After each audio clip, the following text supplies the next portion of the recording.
Kémy Séba du Bénin.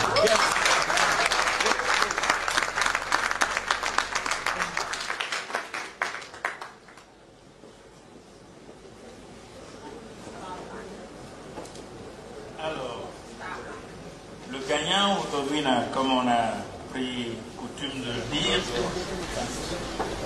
c'est Kémy Séba.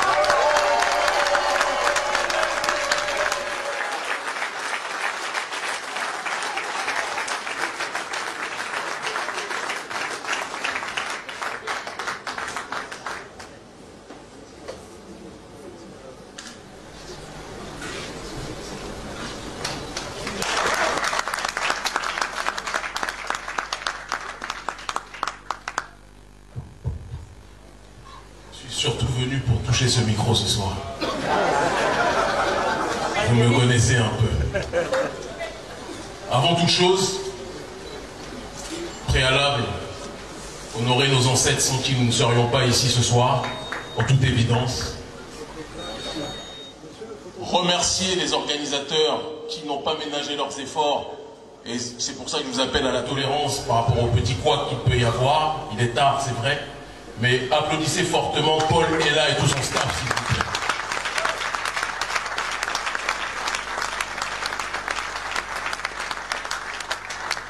Et je peux même vous avouer que la seule et unique raison pour laquelle j'ai accepté de venir à cette remise de prix, alors que ces dernières années, nous en recevons beaucoup et je les refuse systématiquement, et je refuse même de me déplacer, c'est parce que je sais que Paul Ella, au-delà de la question des trophées, se sert de cet outil de remise de prix pour avancer dans la bataille culturelle.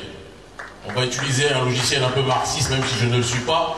Quand Gramsci parle de la bataille culturelle, il parle de la nécessité de gagner la bataille des idées avant de gagner la bataille politique. Et faire en sorte que le panafricanisme touche tous les secteurs d'activité et ne soit plus uniquement dans la dimension politique, touche la culture, touche la spiritualité, touche l'économie, etc., c'est d'une nécessité absolue. Et donc pour cette raison, applaudissons Paul Ella.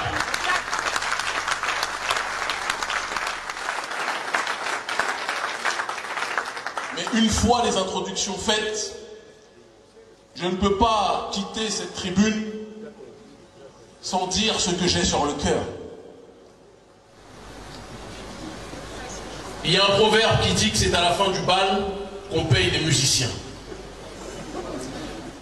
Et si je suis venu ici, c'est pour honorer mon frère, mais je dois être en adéquation toujours avec ce en quoi je crois. Je vais vous demander exceptionnellement aux organisateurs de garder au chaud ce trophée.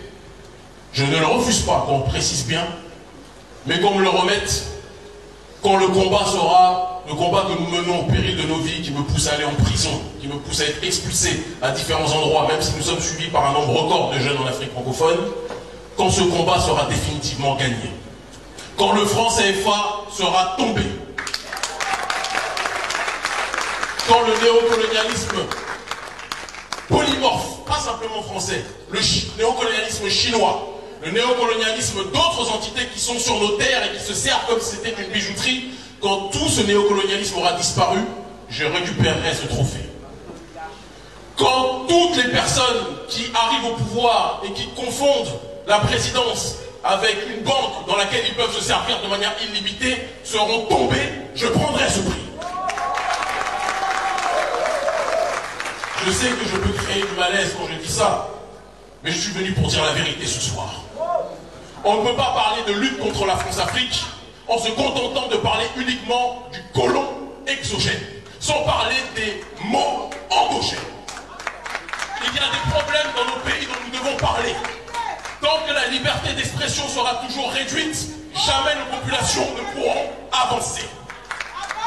Et ce que je le dis pour tous nos pays, y compris pour le mien. Dans mon pays, le président Patrice Talon vient de faire incarcérer un opposant qui se nomme Joël Aïvo à 10 ans.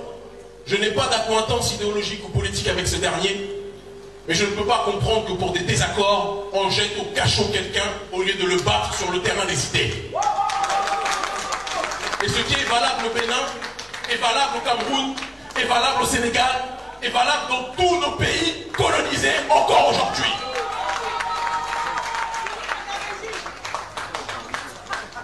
Et donc pour cette raison, ce trophée qui m'honore, qui me touche profondément, je vous demande de le garder au chaud et je le récupérerai quand le combat sera gagné. Voilà, merci infiniment.